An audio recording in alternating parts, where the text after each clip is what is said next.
नमस्कार दोस्तों, आप सभी का एक और मोटिवेशनल वीडियो में स्वागत है। दोस्तों, यह वीडियो आप सभी के लिए बहुत ही प्रेरणादायक और जीवन को बदल देने वाली साबित होने वाली है, क्योंकि इस वीडियो के जरिए मैं आज आपके साथ डेविड गोगिंस की मोटिवेशनल स्टोरी शेयर करने जा रहा हूं।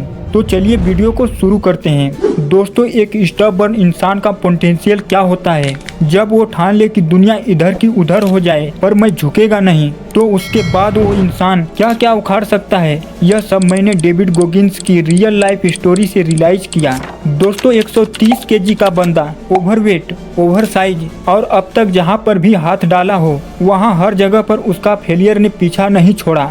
उसके वजह से डेविड गोगिंस इतने डिप्रेशन में चले गए थे कि उनके पागलपन की वजह से उनको स्कूल से निकाल दिया गया था, और यही इंसान आज दुनिया के लिए एक इंस्पिरेशन बना है। ऐसा क्या है डेविड गोगिंस की स्टोरी में जो सुनते वक्त मेरे रोंगटे खड़े हो गए थे? दोस्तों, आई एम श्योर आप सब इस वीडियो को पूरा अंत तक देखे बिना और इसे दिल से महसूस करे बिना नहीं जाने वाले हैं। दोस्तों, यह कहानी है डेविड गोगिंस की। ये बंदा क्या था और आज के समय में क्या हो गया, ये तो आपको वीडियो को देखते वक्त समझ में आ ही जाएगा। लेकिन एक इंसान जब ठान ले तो क्या क्या पॉसिबल हो सकता है, यह आप खुद इस वीडियो को अंत तक देखकर समझ लेना। दोस्तों, डेविड गोगिंस का जन्म 17 फरवरी 1975 में विलियम्सविल, न्यूयॉर्क शहर में टूनिस और जैकी गोगिंस के घर में हुआ था। डेविड गोगिंस एक American ultra marathon, ultra distance cyclist, motivational speaker और उसके साथ ही एक बेस्ट सेलर लेखक भी हैं। दोस्तों, इस दुनिया में सिर्फ 1% लोग ही 100% अपनी मेंटल और फिजिकल स्ट्रेंथ को इस्तेमाल कर पाते हैं। दोस्तों, आपकी लाइफ स्टाइल आज कैसे भी चल रही हो, लेकिन हम सभी के अंदर अपनी लाइफ स्टाइल को चेंज करने का पोटेंशियल होता ही है,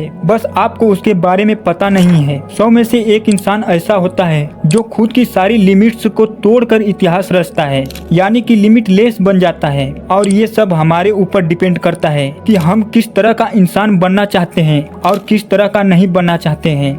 दोस्तों, डेविड गोगिंस भी एक आम बंदा था जो कि आज तक अपनी एग्जाम में सिर्फ कॉपी करके ही पास हुआ था। वो एक पैराट्रूपर बनना चाहता था, लेकिन अपनी कॉपी करने की आदत से मजबूर डेविड एयरफोर्स की एग्जाम में फेल हो गया। परीक्षा में फेल होने के बाद अगले 6 महीने में डेविड ने कंटिन्यूली स्टडी, रनिंग और एक्सरसाइज करने के बाद उन्होंने एयरफोर्स की एग्जाम तो क्रैक कर ली और डेविड एयरफोर्स में सेलेक्ट भी हो चुके थे। लेकिन जब बॉडी चेकअप किया गया तब पता चला कि उनको सिकल सेल एनीमिया है, जिसमें ब्लड सेल्स कम हो जाती है और शरीर में ब्लड की कमी हो जाती है। पूरी मेहनत पानी में गई और ये डेविड का 3rd अटेम्प्ट था, और उसके बाद डेविड कम्प्लीटली डिप्रेशन में चले गए थे। उनका वजन 135 केजी बढ़ गया था और उनके ज्यादा वजन की वजह से उनको मजबूरी में एक होटल में चूहे पकड़ने की नौकरी करनी पड़ती थी। एक दिन ऐसे ही डेविड गोगिंस ने नेवी सील की एडवर्टाइज न्यूज़पेपर में देखा, और नेवी सील बनने के लिए बहुत ही खतरनाक आर्मी ट्रेनिंग से गुजरना पड़ता है।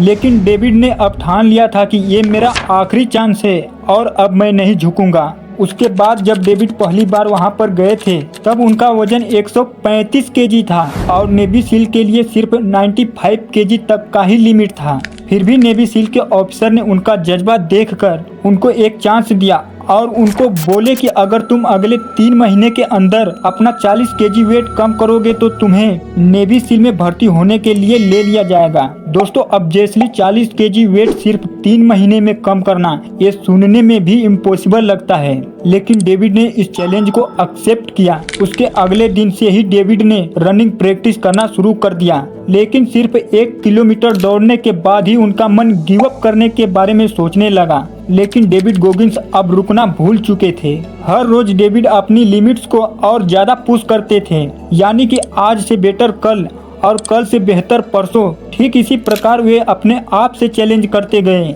हर रोज डेविड सुबह 4 बजे उठकर साइकिलिंग किया करते थे, क्योंकि शरीर का वजन काफी ज्यादा होने की वजह से रनिंग करने में बहुत दिक्कतें आ रही थी। इतनी मेहनत करने के बाद भी वजन कम करने के लिए वे दिन में सिर्फ एक ही बार खाना खाते थे। उन्होंने खुद को इतना पुश किया कि केवल 2 हफ्तों में उन्होंने 10 केजी वेट को कम कर दिया था। नेवी के ऑफिशियल ट्रेनिंग के एक हफ्ते पहले ही डेविड का वेट 105 केजी तक आ चुका था। दोस्तों, शुरुआत में डेविड सिर्फ 1 किलोमीटर में ही थक जाते थे, लेकिन अब वे 10 से 12 किलोमीटर तक रनिंग और 30 किलोमीटर तक साइकिलिंग आराम से करते थे। जी हाँ दोस्तों, मैं उसी व्यक्ति के बारे में बात कर रहा हूँ जिसको 2 महीने पहले ज्यादा वजन की वजह से कोई काम भी नहीं दे रहा था और उनको मजबूरन एक होटल में चूहे और कीड़े पकड़ने का काम करना पड़ता था। दोस्तों, नेवी सील में भर्ती होना अलग बात है और वहाँ पर टिकना वो अलग बात है। नेवी सील को हर एक खतरनाक आर्मी ट्रेनिंग से गुजरना पड़ता है, चाहे वो ट्रेनिंग के हमले हो या डीप अंडर वाटर ऑपरेशन हो। ये ट्रेनिंग मेंटल और फिजिकल इन दोनों स्ट्रेंथ पर जोर डालती है और शायद इसीलिए इस ट्रेनिंग को हिल वीक ट्रेनिंग कहा जाता है। दोस्तों, डेविड ने हिल वीक ट्रेनिंग को सिर्फ एक बार ही नहीं बल्कि 3 बार सफलतापूर्वक कंप्लीट किया हुआ है और डेविड गोगिंस के लिए ये ट्रेनिंग कोई हेल से कम नहीं था, क्योंकि ट्रेनिंग के दौरान उनके नाक से खून आता था, चक्कर आते थे और कई बार तो थक कर गिर भी जाते थे। लेकिन डेविड गोगिंस हार मानना भूल चुके थे। डॉक्टर्स के वार्निंग्स के बावजूद भी डेविड ट्रेनिंग करते रहे, भागते रहे और गिरकर फिर से उठते रहे। नतीजे तो झक मारकर आने ही थे। डेविड ने टॉप रैंक से हेलविक ट्रेनिंग को पास किया, क्योंकि डेविड सिर्फ मेहनत ही नहीं करते थे बल्कि हद पार मेहनत करते थे। लेकिन इस हार्डकोर ट्रेनिंग की वजह से डेविड का घुटना दुख रहा था। 1 हफ्ते रेस्ट के बावजूद भी उनके घुटने का दर्द बढ़ता ही जा रहा था। डॉक्टर ने उनको 5 महीने का रेस्ट करने के लिए सजेस्ट किया, लेकिन इसे डेविड ने मना किया और आगे की ट्रेनिंग शुरू हुई और डेविड का घुटना एक्सट्रीम लेवल पर दर्द करने लगा। जब ट्रेनिंग के लिए डेविड ने पानी में डाइव किया तब वे बेहोश होने ही वाले थे और उनको उनके लाइफ का फ्लैशबैक दिख ही रहा था। लेकिन डेविड गोगिंस की विल पावर इतनी मजबूत हो चुकी थी कि एक झटके में सरफेस पर आने का उन्होंने डिसाइड किया और जब पानी से बाहर आकर उन्होंने रनिंग करने की शुरुआत की तब देखा कि उनका घुटना टूट चुका था। दोस्तों, दिमाग की ताकत कितनी भी मजबूत क्यों न हो, पर शरीर की हड्डियों को जोड़ने में तो हेल्प नहीं कर सकती है।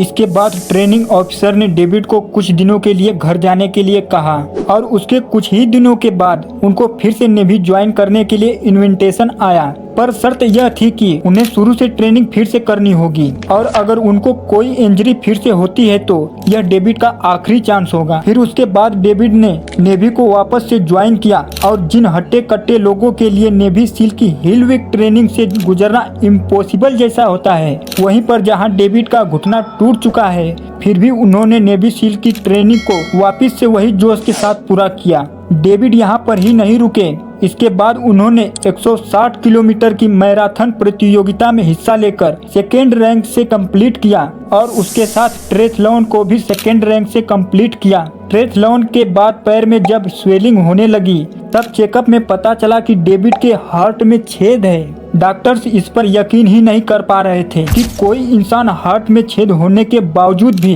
हेलविक ट्रेनिंग और ट्रेथलॉन जैसी चीजों को पार कैसे कर सकता है। डॉक्टर्स का यह कहना था कि किसी भी नॉर्मल इंसान का डेविड के सिचुएशन में जिंदा रह जाना भी मुश्किल था और यह पॉसिबल हुआ सिर्फ अपने लिमिट्स को पुश करने की वजह से और डेविड की विल पावर की वजह से। दोस्तों, यह कहानी सिंपली प्रूव करती है कि इंसान अगर चाहे तो कोई भी ताकत उसको रोक नहीं सकती है। अगर आपको यह कहानी पसंद आई हो और आपके लिए उपयोगी साबित हुई हो तो अपने मित्रों के साथ डेविड गोगिंस बायोग्राफी वीडियो को अवश्य शेयर कीजिए। आपका बहुमूल्य समय देने के लिए बहुत बहुत धन्यवाद।